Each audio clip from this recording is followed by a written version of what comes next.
Foreign Minister of Jordan. He joins me now from Amman. And firstly and very briefly, your reaction to what we all witnessed yesterday, these scenes, these deadly protests. Let me start by offering deepest condolences to the victims of the uncalled for, unnecessary, unjustified, illegal, inhuman Israeli aggression against innocent civilians protesting against occupation yesterday. What we saw yesterday is a sign of things that are going to deteriorate unless we're able to recapture the moment and move effectively towards ending occupation and fulfilling the Palestinians' people's right to freedom and statehood on their land, with East Jerusalem as their capital. Right, these protests were in part a response to Israeli policies, Ayman.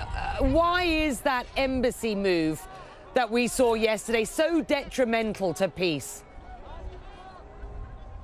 It is because Jerusalem is an extremely emotive subject. It is sacred to Muslims, to Christians, to Jews, and that is why it has always been a final status issue that international law says needs to be resolved through negotiations on the basis of international law, which recognizes East Jerusalem as an occupied city that should become the capital of an independent Palestinian state.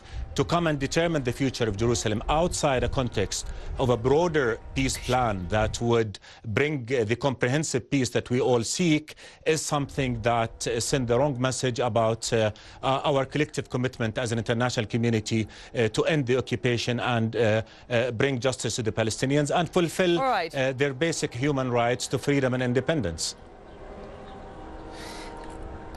Foreign Minister, just last year, President Trump's point man on the Middle East, his son-in-law, Jared Kushner, said this: I think that if we're going to try and create more stability in the region as a whole, this issue, this conflict must be resolved. Now, listen to what he said just yesterday at the opening of the embassy.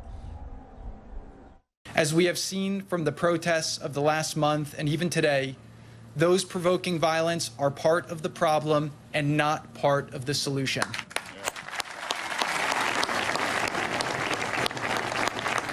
The United States is prepared to support a peace agreement in every way that we can.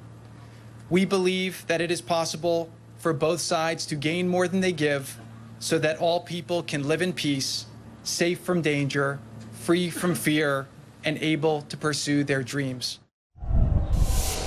What we don't know are the details of any peace agreement that has been promised now for some time, led by Jared Kushner. What should the pillars of any Kushner peace plan be at this point? Well, Becky, from the very beginning, we were clear that Jordan is committed to doing everything it can to bring about the comprehensive and lasting peace that all peoples of this region deserve. We said we'll be there, working with the U.S., working with the Europeans, working with everybody in the international community to bring about that peace. However, we have to recognize that the source of all evil is occupation. You cannot build peace on crushing people's rightful aspirations. You cannot build peace on blood. You cannot build peace on violence.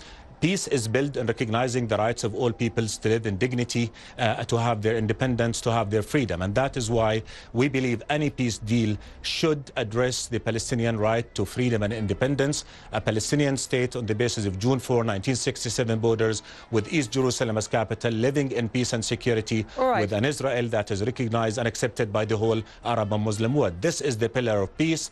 And again, unless we're able to realize that there is a reality, a very terrible reality, an unacceptable reality, which is occupation, I think we'll be finding ourselves, unfortunately, moving towards more violence. And let me just reaffirm that violence is born out of despair, is born out of denying the Palestinian people their right.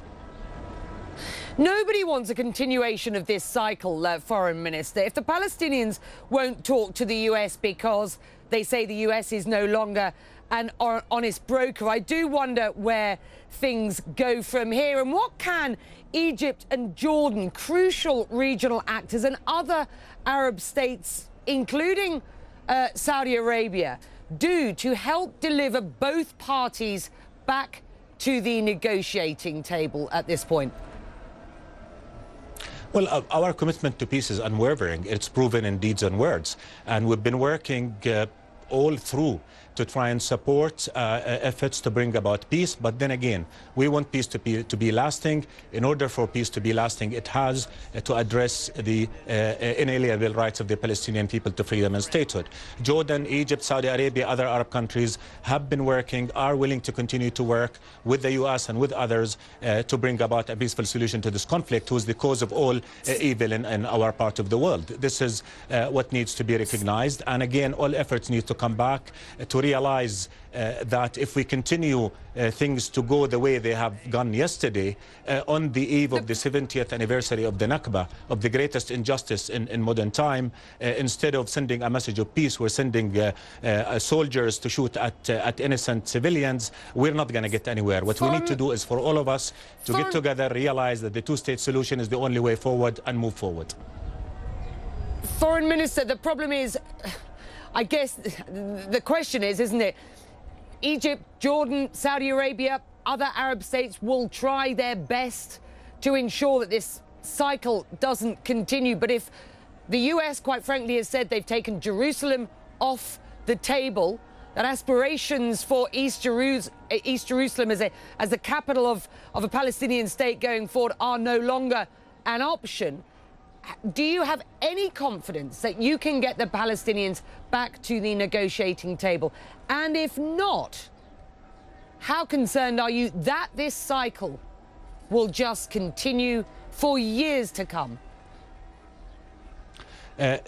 Becky, what will bring the Palestinians back to the table are constructive ideas that will assure everybody that we're moving towards a lasting peace on the basis of the two-state solution, which again is the only way forward. As far as Jerusalem is concerned, East Jerusalem is an occupied territory. It should be a symbol of peace. In order for it to be a symbol of peace, occupation has to end, and oppression has to go away from the streets and alleys and neighborhoods of the city. Jordan, as you know, has been working to push that message of peace forward. His Majesty is the custodian of the Christian and Muslim holy sites in Jerusalem. He has repeatedly said that Jerusalem is the key to peace, and Jerusalem should be, again, addressed within a broader solution that would bring about the two-state solution. Again, the only way to make sure that we end this conflict that has taken so many lives, that has caused so much suffering, and that will continue to deteriorate unless we're able to create political horizons and tell the Palestinians that they have a future and they can ultimately live like any other people on earth, in freedom, with dignity, and without oppression and without occupation haunting their days and nights.